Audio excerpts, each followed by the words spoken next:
विश्व के कोने कोने में यूट्यूब के माध्यम से हमसे गुरु मंत्र लेकर वैदिक परंपरा में आगे बढ़ने वाले मेरे प्रिय शिष्यों, सज्जन और सन्नारियों, आज हम आपको बात पंजाब की उस अघोरन के विषय में बताएंगे जो आज सुप्रतिष्ठित है। पंजाब में खन्ना साहब यानी कि इस अघोरन के पिताजी पैदा हुए थे और पढ़ाई करने के बाद मिलिट्री में अच्छी पोजीशन पर वो सर्विस कर रहे थे। पंजाब के गांव को छोड़कर उन्होंने दिल्ली को अपना आशियाना बनाया था। दिल्ली में कोठी बनाई थी और सर्विस पूरे होते ही वो दिल्ली में ही रहने लगे थे। खन्ना साहब को एक लड़का था, एक लड़की थी। लड़का पैदा होने के काफ़ी समय बाद लड़की पैदा हुई थी। लड़का भी मिलिट्री में भर्ती हो गया था और खन्ना साहब के पद चिन्हों पर चल रहा था। उसकी शादी भी कर दिया था और दिल्ली में अपनी बहू, बेटी और पत्नी के साथ खन्ना साहब रिटायर लाइफ एंजॉय कर रहे थे। लड़की ग्रेजुएट हो गई थी, कुछ विशेष तैयारियां कर रही थी। तभी लड़की का नाम था श्रद्धा। श्रद्धा राजस्थान से आए हुए एक क्षत्रिय परिवार के बेटे से अपना दिल लगा बैठी और ये प्रेम इतना भावुक हुआ कि दोनों ने अपनी जिंदगी का फैसला खुद करने का निर्णय लिया। शादी तक बात पहुंच गई।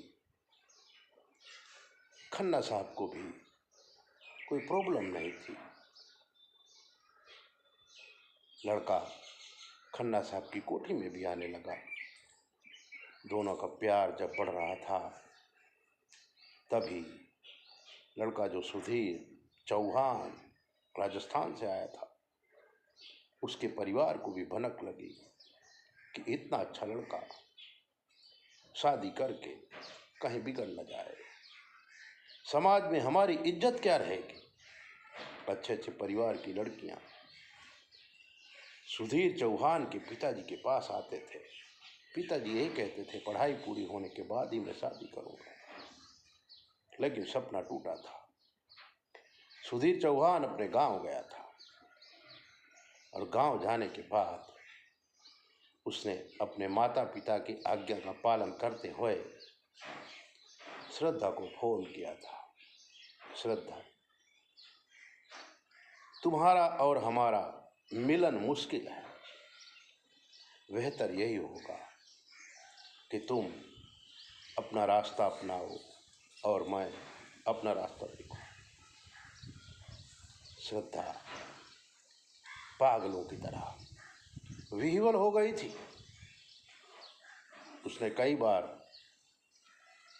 सुधीर को फोन करने की कोशिश की, लेकिन 2-4 बार में ही सुधीर ने श्रद्धा को ब्लॉक कर दिया था। श्रद्धा ने रूबरू जाके मिलने की कोशिश की और दिल्ली से जयपुर आई। एड्रेस था नहीं, फोन नंबर ही आधार था। किसी तरह से ढूंढते ढूंढते वो सुधीर चौहान के घर तक पहुंच गई। लेकिन उसके माँ बाप, सुधीर स्वयं ने श्रद्धा को बेइज्जती करके उस जगह से लौटा दिया। थकी हुई श्रद्धा होटल में आई, रो रही थी, विह्वल थी।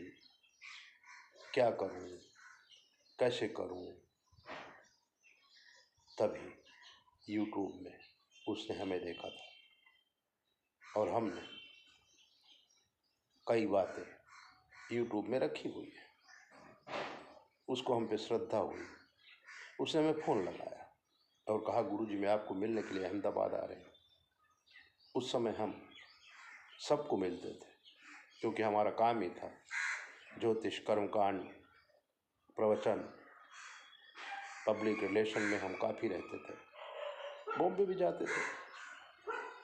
श्रद्धा हमें मिलने के लिए आई। नव यौवना, रूप रूप का भंडार, पंजाबी लड़की थी। जब उसने अपनी कहानी हमें सुनाई, हमने उसकी कुंडली देखी। कुंडली में शुक्र, राहु और मंगल की युति थी।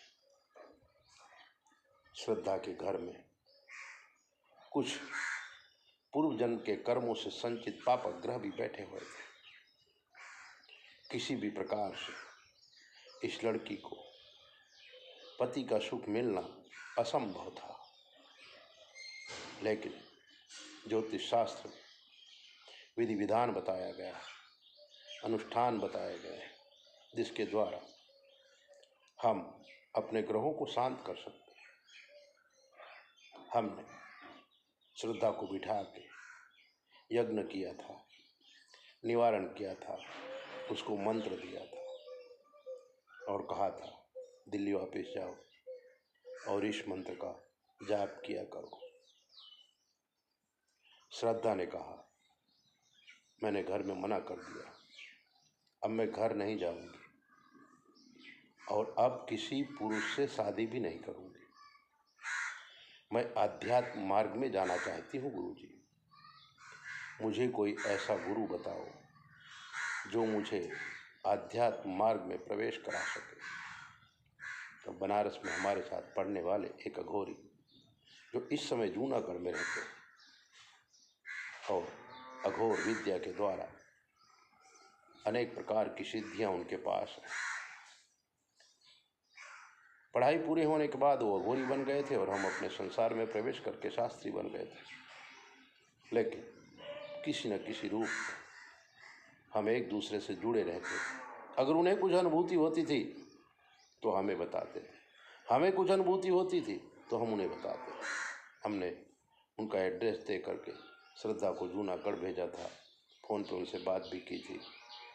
श्रद्धा वहाँ गई और 1.5-2 साल में उनकी सेवा में रही, काफ़ी सिद्धियाँ प्राप्त की। फिर उसे पंजाब का ही एक परिवार बॉम्बे में रहता था, वो अपनी सारी संपत्ति धर्म में लगाना चाहता था और गोरी बाबा ने श्रद्धा को कहा, जाओ समाज की सेवा करो। और श्रद्धा जूनागढ़ छोड़ के बम्बई चली गई थी और बम्बई में महिलाओं का एक आश्रम बनाया था। लड़कियों को ज्ञान देती थी, विधवाओं को सहारा देती थी और ऐसा करते करते आज कई साल बीत गए हैं। एक जोगर की तरह, एक अघोरन की तरह बम्बई में वो सेवा कर रही है। लॉकडाउन के समय में भी काफ़ी आदमियों को भोजन करा रही है। आज संपर्क हुआ, उसकी कहानी हमें याद आई, हमने आपको बताई। ऐसी दिव्य बातें सुनने के लिए 9825200108 पर फ़ोन करके कुछ भी पूछिए और अपना भविष्य जानिए। चैनल को सब्सक्राइबर करिए, लाइक करिए, दूसरों को भेजिए। जय भोले, अपना ध्यान रखो।